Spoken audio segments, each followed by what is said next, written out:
Hello and welcome to Formulator. So आज हम एक नया नया कोर्स शुरू करने वाले हैं फिजिक्स का। ठीक है, इसमें हम क्या पढ़ेंगे?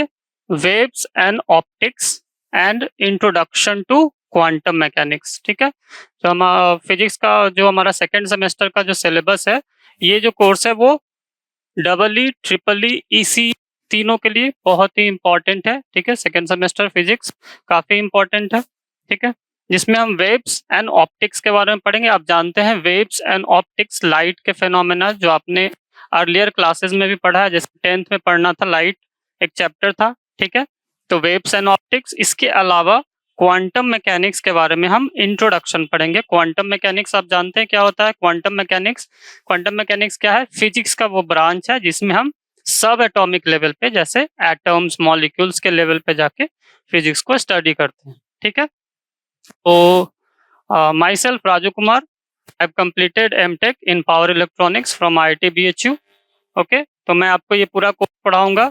एक्चुअली इस कोर्स को लगभग 40 से 45 लेक्चर्स में हम कंप्लीट करेंगे। ठीक है, 40 से 45 लेक्चर और 8 मॉड्यूल्स में ये डिवाइडेड होगा। टोटल कितने मॉड्यूल्स में? 8 मॉड्यूल्स में डिवाइडेड होगा।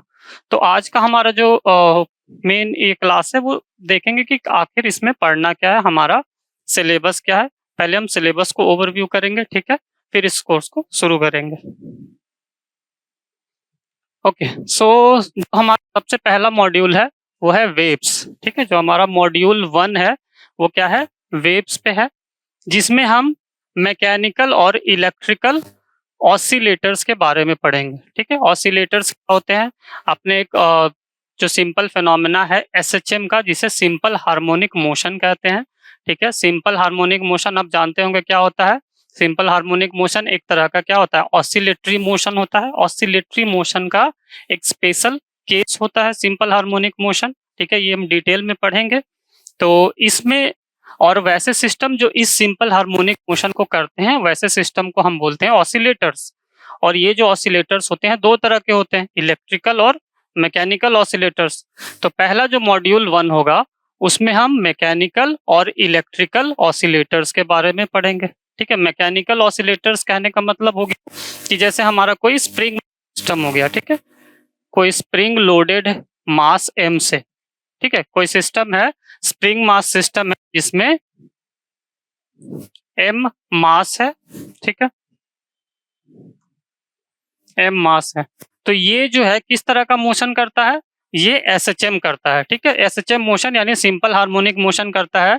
जब इस मास को आप डिस्प्लेस करते हैं अपने मीन पोजीशन से, तो ये टू एंड फ्रो ऑसिलेट करता है। ठीक है, टू एंड फ्रो ऑसिलेट करता है।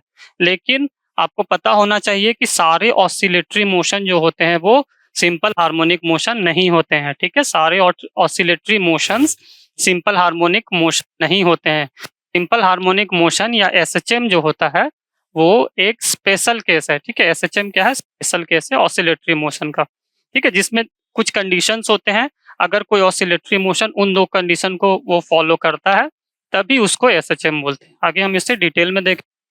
फिलहाल यहाँ पे मैकेनिकल और इलेक्ट्रिकल ऑसिलेटर्स के बारे में पढ़ेंगे। इसके अलावा damped harmonic oscillators, damped harmonic oscillators के बारे में, और forced mechanical and electrical oscillators. ठीक है, एक तो केस हो सकता है डैम्प्ड यानी डैम्पिंग का केस। डैम्पिंग में 3 तरह के डैम्पिंग पढ़ना है। ठीक है, डैम्पिंग में 3 तरह का डैम्पिंग पढ़ना है, जिसमें ओवर डैम्प्ड, ठीक है, ओवर डैम्प्ड, फिर under damped, over damped, under damp और क्रिटिकली डैम्प्ड। ये क्रिटिकली डैम्प्ड। ठीक है, ये 3 तरह का डैम्पिंग आपको पढ़ना है ऑसिलेटर्स में।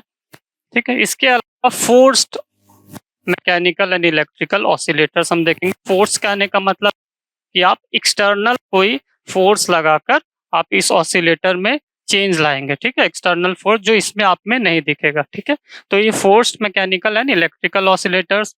इसके अलावा इम्पिडेंस और steady state motion of force damped harmonic oscillator.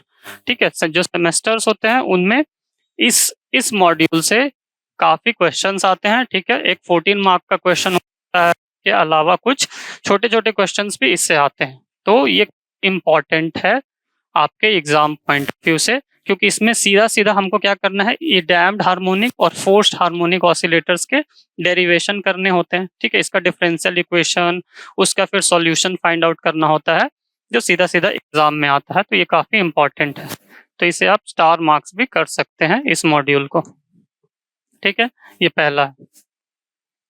दूसरा देखते हैं जो हमारा सेकंड मॉड्यूल है इसी का, वो है non dispersive transverse and longitudinal waves. आप जानते होंगे लॉन्गिट्यूडनल वेव्स और ट्रांसवर्स वेव्स के बारे में। लॉन्गिट्यूडनल वेव्स जिसे मैकेनिकल वेव्स भी बोलते हैं, जैसे हमारा साउंड वेव होता है। ठीक है, साउंड वेव जो होता है उसे ट्रैवल करने के लिए एक मैकेनिकल मीडियम की जरूरत होती है। ठीक है, इसीलिए तो स्पेस में एस्ट्रोनॉट जो होते हैं वो एक दूसरे के वॉइस को नहीं सुन पाते हैं, क्योंकि स्पेस में क्या होता है, एटमॉस्फेयर नहीं होता है, कोई मीडियम नहीं होता है। ठीक है, लेकिन यहाँ सराउंडिंग्स में आप सुन पाते हैं because of the medium, atmosphere की वजह से। ठीक है, तो वो होते हैं longitudinal wave, basically mechanical waves होते हैं, और ट्रांसवर्स वेव जो कि नॉन मैकेनिकल वेव्स होते हैं, जैसे कि लाइट वेव हो गया। ठीक है, लाइट वेव को कोई भी मटेरियल मीडियम की जरूरत नहीं होती है। इसका क्या सबूत है, सन से आने वाली रोशनी यानी लाइट, सन से अर्थ तक जो लाइट आती है उसके बीच में क्या पड़ता है, स्पेस पड़ता है, और स्पेस में कोई भी एटमॉस्फेयर नहीं है, फिर भी लाइट आ जाती है अर्थ तक। इसका मतलब है कि ट्रांसवर्स वेव या फिर लाइट वेव को ट्रैवल करने के लिए कोई भी मटेरियल मीडियम नहीं चाहिए होता है। ठीक है, तो इसमें बेसिकली हम क्या पढ़ेंगे, सबसे पहले इंट्रोडक्शन देखेंगे ट्रांसवर्स वेव का, और लॉन्गिट्यूडनल वेव्स का, दोनों के बीच डिफरेंस देखेंगे। इसके अलावा हार्मोनिक वेव्स, ठीक है, harmonic waves, reflection and transmission of waves देखेंगे एट बाउंड्री। बाउंड्री कहने का मतलब है कि अगर कोई बाउंड्री है उस वेव का रिफ्लेक्शन हो। ठीक है, मतलब वेव रिफ्रैक्ट भी हो सकती है, रिफ्लेक्ट भी हो सकती है। ठीक है, तो उस केस में ये स्टडी करेंगे कि ये कैसे रिफ्लेक्ट और रिफ्रैक्ट होती है, ये कुछ प्रिंसिपल्स होते हैं उसको देखेंगे। फिर है इम्पिडेंस मैचिंग का केस। नाउ स्टैंडिंग वेव्स, ठीक है, स्टैंडिंग वेव्स पढ़ेंगे। स्टैंडिंग वेव्स क्या होते हैं, स्टैंडिंग वेव्स बेसिकली जब दो वेव्स जो होती है, ठीक है, दो वेव्स डिफरेंट डायरेक्शन से आ रही हो। ठीक है, दो वेव्स सेम वेवलेंथ और फ्रीक्वेंसी का जब डिफरेंट डायरेक्शन से आ रहा हो और वो सुपर इम्पोज होता है, तो वो स्टैंडिंग वेव्स का फॉर्मेशन करता है। ठीक है, वो स्टैंडिंग वेव्स का फॉर्मेशन करता है। तो वो स्टैंडिंग वेव्स के बारे में पढ़ेंगे, और इसके अलावा आइगन फ्रीक्वेंसीज, मतलब वो स्टैंडिंग वेव की डिफरेंट डिफरेंट फ्रीक्वेंसीज होती हैं, F1, F2, F3, तो उसी को बोलते हैं आइगन फ्रीक्वेंसी, तो वो उसके बारे में पढ़ेंगे। इसके अलावा longitudinal waves and the wave equation. Wave equation important है, याद रखिएगा। जो हमारा वेव इक्वेशन है इसको हम डिराइव करेंगे, इस पे न्यूमेरिकल्स आते हैं। ठीक है, दोनों के लिए, मतलब कि लॉन्गिट्यूडनल के लिए भी वेव इक्वेशन लिखेंगे और ट्रांसवर्स के लिए भी, ट्रांसवर्स के लिए भी, दोनों के लिए क्या लिखेंगे, वेव इक्वेशन, क्योंकि इस पे क्वेश्चंस आते हैं, तो ये इंपॉर्टेंट है। इसके अलावा वेव का स्पीड, दोनों वेव का स्पीड, ठीक है, इसका फॉर्मूला हम देखेंगे, speed of the wave, transverse wave और लॉन्गिट्यूडनल वेव। और इसके अलावा एकॉस्टिक वेव, जिसे साउंड वेव भी बोलते हैं, एकॉस्टिक्स वेव। ठीक है, तो ये हमारा मॉड्यूल 2 में आएगा। ठीक है, ये पूरा जो होगा मॉड्यूल 2 में आएगा, ये भी काफी इंपॉर्टेंट है मॉड्यूल 2। नेक्स्ट मॉड्यूल 3 में देखें तो लाइट एंड ऑप्टिक्स के बारे में पढ़ेंगे। ये थोड़ा छोटा मॉड्यूल है, लाइट एंड ऑप्टिक्स के बारे में, बेसिक्स ऑफ लाइट के बारे में पढ़ेंगे। हम जानते हैं लाइट है एक इलेक्ट्रोमैग्नेटिक वेव है। लाइट को इलेक्ट्रोमैग्नेटिक वेव क्यों बोलते हैं, क्योंकि लाइट जो है वो कॉम्बिनेशन है किसका, इलेक्ट्रिक वेव का, और इसी के परपेंडिकुलर जो चलता है, इसी के परपेंडिकुलर चलता है मैग्नेटिक वेव्स। ठीक है, जैसे कि मान लीजिए इधर एक्स डायरेक्शन में, ठीक है, एक्स डायरेक्शन में अगर इलेक्ट्रिक वेव्स चल रही है, इलेक्ट्रिक वेव्स चल रही है, तो मैग्नेटिक वेव्स इसके वाई डायरेक्शन में, मान लीजिए इसके परपेंडिकुलर चलेगा। ठीक है, लेकिन दोनों प्रोपगेट किधर करेगा, एक ही डायरेक्शन में। ठीक है, दोनों प्रोपगेट करेगा एक ही डायरेक्शन में, बस एक इसके परपेंडिकुलर प्रोपगेट करेगा और एक इसके पैरेलल। इसलिए इसको क्या बोलते हैं, इलेक्ट्रोमैग्नेटिक वेव्स, लाइट को, क्योंकि ये कॉम्बिनेशन है दोनों का, इसके अलावा फ्रेजनल इक्वेशन पढ़ेंगे। फ्रेजनल इक्वेशन यही बाउंड्री कंडीशन को बताता है, ठीक है। बाउंड्री कंडीशन पे फ्रेजनल इक्वेशन लगेगा। Reflectance and transmittance, reflectance and transmittance के बारे में ब्रिस्टर्स एंगल, ब्रिस्टर्स एंगल एक इंपॉर्टेंट टॉपिक है, इस पर ध्यान दीजिएगा, ठीक है। ब्रिस्टर्स एंगल अगर एक शॉर्ट में देखें, ब्रिस्टर एंगल क्या होता है ब्रिस्टर्स एंगल्स देख, मान लीजिए कोई वेव है, ठीक है। इस वेव के सामने कोई बाउंड्री आया, ठीक है। ये दो ऑप्टिकल मीडिया है, ठीक है। ये मान लीजिए वाटर है, ये एयर है। अगर कोई वेव, लाइट वेव है ना, इस मीडिया से लाइक दिस यहाँ पे रिफ्लेक्ट हुआ, ठीक है। तो क्या होता है कि एक वेव जो होगा वो रिफ्लेक्ट हो जाएगा, ठीक है। एक वेव क्या होगा, रिफ्लेक्ट होगा, और एक वेव क्या होगा, रिफ्रैक्ट हो जाएगा, ठीक है। इसको डिटेल में पढ़ेंगे, बस जस्ट एन ओवरव्यू दे रहे हैं कि ब्रिस्टर एंगल क्या होता है। तो ब्रिस्टर एंगल बेसिकली क्या होता है, एंगल ऑफ इंसिडेंट होता है, ठीक है। एंगल ऑफ इंसिडेंट होता है ब्रिस्टर एंगल, सो दैट ये लाइट वेव जो है वो कंप्लीटली पोलराइज्ड हो जाए, क्योंकि ये जो लाइट वेव होती है वो अनपोलराइज्ड होती है, ठीक है। ये जो लाइट वेव आ रही होती है वो अनपोलराइज्ड होती है, और ये जो रिफ्लेक्टेड वेव है वो पूरी तरह से क्या हो, पोलराइज्ड हो जाए, ठीक है। तो कौन सा इंसिडेंट एंगल लेंगे, क्योंकि आप जैसे जैसे इंसिडेंट एंगल को चेंज करेंगे ना, इसका पोलराइजेशन चेंज होता है। तो कोई एक ऐसा एंगल मिलेगा जिसपे ये कंप्लीटली पोलराइज्ड हो जाएगा, तो उस एंगल को बोलेंगे ब्रिस्टर्स एंगल, ठीक है। उसी एंगल को ब्रिस्टर्स एंगल बोलेंगे। पोलराइजेशन क्या होता है, पोलराइजेशन आप जानते होंगे, वैसे हम बता देते हैं कि लाइट वेव, आप जानते हैं कि लाइट वेव जो होता है, आ, अभी बताए थे जस्ट कि light wave is a combination of what, electrical waves and magnetic waves, that you know, okay. कि लाइट वेव इलेक्ट्रिकल वेव्स भी होती हैं और क्या होता है, मैग्नेटिक वेव्स भी होता है, ठीक है। इलेक्ट्रिकल और मैग्नेटिक का कॉम्बिनेशन होता है और दोनों परपेंडिकुलर होता है। लेकिन अगर इसे आप लाइट वेव को किसी पोलराइजर, एक डिवाइस होता है, कोई भी हो सकता है, पोलराइजर एक डिवाइस होता है, उससे जब पास कराएंगे तो ये जो मैग्नेटिक वेव्स हैं, यानी मैग्नेटिक वेव्स हैं और इलेक्ट्रिकल वेव्स हैं, ये दोनों क्या होता है, पैरेलल आ जाता है, ठीक है। मतलब आप परपेंडिकुलर न रख के दोनों पैरेलल आ जाता है, एक ही डायरेक्शन में आ जाता है। इसी को बोलते हैं पोलराइजेशन ऑफ लाइट, ठीक है। इसी को बोलते हैं पोलराइजेशन ऑफ लाइट, जिसमें magnetic waves and electric waves दोनों क्या होते हैं, पैरेलल हो जाते हैं, ठीक है। ऐसे ये सब डिटेल में देखेंगे। इसके अलावा टोटल इंटरनल रिफ्लेक्शन एक फेनोमेना है। टोटल इंटरनल रिफ्लेक्शन का फेनोमेना आप जानते होंगे कहाँ यूज होता है। कोई एग्जांपल आपको पता होगा, टोटल इंटरनल रिफ्लेक्शन या TIR का जितने भी साइनिंग फेनोमेना होते हैं, जैसे कि डायमंड, ठीक है। डायमंड का साइनिंग,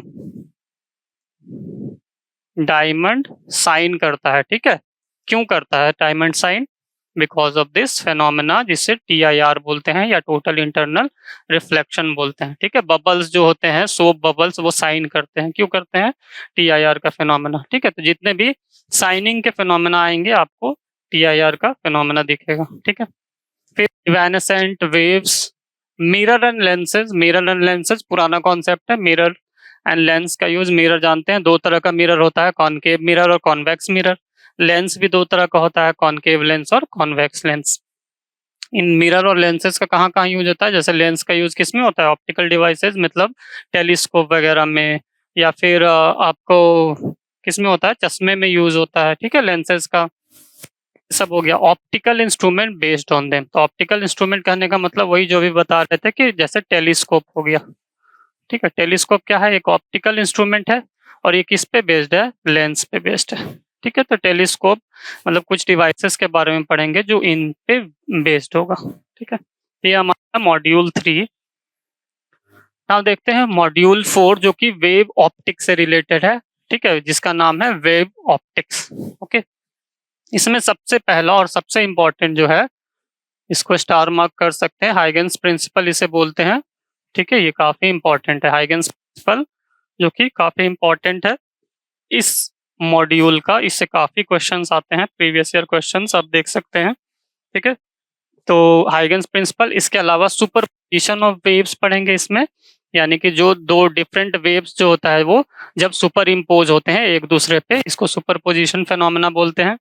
इसके अलावा इंटरफेरेंस ऑफ लाइट पढ़ेंगे, इंटरफेरेंस होता है why, wave front splitting, amplitude splitting, ये दो मेथड है, एक होता है वेव फ्रंट स्प्लिटिंग और दूसरा है एम्पलीट्यूड स्प्लिटिंग से हम इंटरफेरेंस ऑफ लाइट को देखेंगे, ठीक है। यंग्स का डबल स्लिट एक्सपेरिमेंट इस टॉपिक का, इस मॉड्यूल का सेकंड इम्पॉर्टेंट, ठीक है, यंग्स का डबल स्लिट एक्सपेरिमेंट, ठीक है, ये भी काफी इंपॉर्टेंट है, आसान सा है, इतना मुश्किल कोई नहीं है, ठीक है।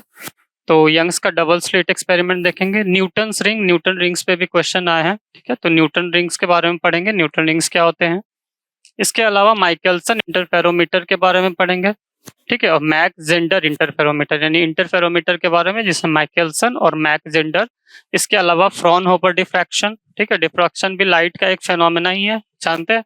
अगर लाइट के सामने, मान लीजिए लाइट ट्रेवल कर रही है, ठीक है, और लाइट के सामने कोई बहुत ही छोटा सा ऑब्स्टिकल आता है, ठीक है, वैसे तो लाइट का प्रॉपर्टी क्या है कि उसके सामने कोई ऑब्स्टिकल आए तो वो रिफ्लेक्ट कर जाएगा, ठीक है, या फिर वो रिफ्रैक्ट कर जाएगा, लेकिन लाइट का एक और फेनोमेना है डिफ्रैक्शन का, कि लाइट के सामने जब बहुत ही स्मॉल ऑब्स्टिकल जब आता है ना, तो light has the property to bend, मतलब लाइट जो है इस छोटे से ऑब्स्टिकल से बेंड कर सकती है, ठीक है, इसी को डिफ्रैक्शन ऑफ लाइट बोलते हैं। From a single slit circular aperture, ठीक है, रेले का क्राइटेरिया पढ़ेंगे for limit of resolution and its application, ठीक है, रेले क्राइटेरिया इंपॉर्टेंट है। इसके अलावा diffraction grating and their resolving power, ठीक है, तो ये वेव ऑप्टिक्स में मॉड्यूल 4 है, ये दोनों आपको जरूर करना, हाइगन्स प्रिंसिपल, यंग्स का डबल स्लिट एक्सपेरिमेंट, ठीक है, एक एक टॉपिक को हम देखेंगे, एक एक टॉपिक करेंगे।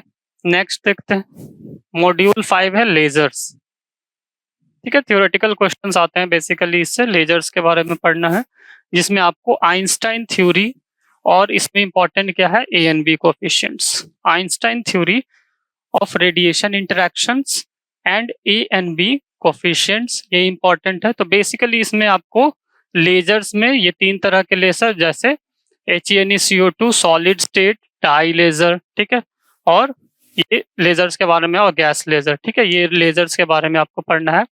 थ्योरेटिकल क्वेश्चंस आते हैं इससे, HNeCO2 solid state laser, ruby neodymium and dye lasers, इसमें प्रॉपर्टीज, इसके यूजेस, इन सब चीजों के बारे में इसको पढ़ना है। और नेक्स्ट टॉपिक है मोनोक्रोमेटिसिटी, ठीक है, तो मॉड्यूल 5 छोटा सा है। इसके बाद है इंट्रोडक्शन टू क्वांटम मैकेनिक्स, हमारा शुरू हो जाएगा, ठीक है। क्वांटम मैकेनिक्स बताएं कि क्या होता है, ठीक है। Quantum mechanics is basically the branch of physics, ठीक है, फिजिक्स का वो ब्रांच जिसमें हम सब एटॉमिक लेवल पे जाके चीजों को स्टडी करते हैं, तो इसमें वही करेंगे, ठीक है। क्वांटम मैकेनिक्स और बेसिकली एक इंट्रोडक्शन टाइप, क्योंकि क्वांटम मैकेनिक्स बहुत ही वास्ट है, ठीक है, क्वांटम मैकेनिक्स जो है वो बहुत ही वास्ट है, तो हमको पूरा पूरा क्वांटम मैकेनिक्स नहीं पढ़ना है, एक बेसिकली ओवरव्यू लेना है, एक इंट्रोडक्शन की तरह इसे पढ़ना है, एग्जाम के पॉइंट ऑफ व्यू से पढ़ना है, ठीक है, जिसमें वेव नेचर ऑफ पार्टिकल, ठीक, लाइट का wave nature of particle, time dependent और टाइम इंडिपेंडेंट स्क्रोडिंगर इक्वेशन, ठीक है, टाइम डिपेंडेंट और time independent Schrödinger equation for wave function, ठीक है, ये दोनों पढ़ना है, टाइम डिपेंडेंट भी और टाइम इंडिपेंडेंट भी, दोनों केसेस को देखना है। फिर born interpretation, probability current, expectation values, free particle wave function and wave packets, और अनसर्टेनिटी प्रिंसिपल, हाइजेनबर्ग का अनसर्टेनिटी प्रिंसिपल आपको पढ़ना है, ठीक। तो ये है क्वांटम मैकेनिक्स मॉड्यूल 6 हमारा। देखते हैं मॉड्यूल 7 जो सॉल्यूशन ऑफ वेव इक्वेशन की बात करता है, तो बेसिकली इसमें सारे सॉल्यूशंस ऑफ वेव इक्वेशन देखेंगे, जिसमें काफी मैथमेटिकल वर्क होगा, ठीक है। इसमें solution of stationery state Schrödinger equation for one dimensional problems, ठीक है। इसके अलावा particle in a box and particle in attractive delta function potential, so these are the from the solution of wave equation module 7। इसके अलावा square well potential, linear harmonic oscillator, oscillator जो हम पहले modules में पढ़े थे, ठीक, इसको आगे देखेंगे, linear harmonic oscillator, scattering from a potential barrier, and tunneling effect. ठीक है, टनलिंग इफेक्ट क्या होता है इसको देखेंगे। फिर related examples like alpha decay. ठीक है, अल्फा डीके आप जानते ही हैं कि कोई भी पार्टिकल जो होता है जैसे न्यूक्लियर, वो जब ब्रेक करता है तो अल्फा डीके में एक हीलियम एटम रिलीज होता है। ठीक है, अल्फा डीके बीटा डीके ऐसे करके वो टूटता है। Now field ionization and scanning, field ionization and scanning, tunneling, microscope, फिर टनलिंग इन सेमीकंडक्टर, मतलब टनलिंग का जो फिनोमेना है वो इन सब पे लगता है। फिर 3 dimensional problems, particle in 3 dimensional box and related examples. ये इंपॉर्टेंट है, particle in 3 dimensional box and related example, जो हमारा मॉड्यूल 7 होगा। ठीक है, फिर मॉड्यूल 8 की बात करें तो introduction to solids and semiconductors जो हमको पढ़ना है। ठीक है, सॉलिड्स आपको सेमीकंडक्टर्स पता होगा क्या होते हैं सेमीकंडक्टर। सॉलिड्स सेमीकंडक्टर आपको पता है कंडक्टर्स होते हैं, एक इंसुलेटर्स होते हैं। कंडक्टर जो अलाउ करते हैं फ्लो ऑफ हीट या फिर फ्लो ऑफ करंट, और इंसुलेटर जो अवॉइड करते हैं, मतलब जो अलाउ नहीं करते हैं। लेकिन उनके बीच में एक और होते हैं जिनको बोलते हैं सेमीकंडक्टर। ठीक है, वो सेमीकंडक्टर्स होते हैं। इसमें आपको पढ़ना है फ्री इलेक्ट्रॉन थ्योरी। ठीक है, मॉड्यूल 8 में introduction to solids and semiconductor में पहला टॉपिक होगा वो होगा फ्री इलेक्ट्रॉन थ्योरी।